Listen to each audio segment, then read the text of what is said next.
Hi everyone. This video will guide you on quickly restarting File Explorer on Windows 11. Due to some reason, if you want to restart your File Explorer in Windows 11, it is possible to activate the Task Manager by pressing Ctrl+Shift+ESC hotkey. Then, navigate to the Processes tab. Now, locate the Windows Explorer process.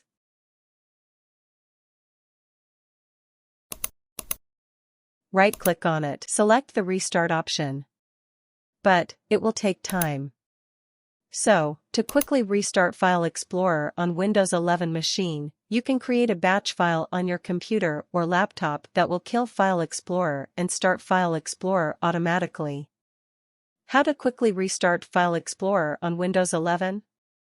To quickly restart File Explorer on Windows 11, you need to create a batch file. It is helpful if your Windows Explorer or File Explorer freezes or stops working frequently. Once you have created a batch file, double-click on it will restart File Explorer easily. To do that, open a Notepad file on your PC.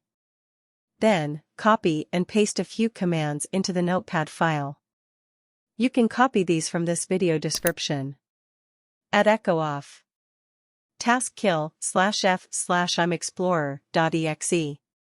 Start explorer.exe. Now, click on File menu. Select Save As option. Select the desired location on your PC where you want to save this batch file. Write Restart Explorer.bat in front of file name box. Select All Files option from the Save As Type drop-down menu. Once done, click on the Save button. That's it. When you want to restart your File Explorer, just double-click on the batch file you created. No need to open the Task Manager and search for Windows Explorer to restart the File Explorer on your PC. Bye.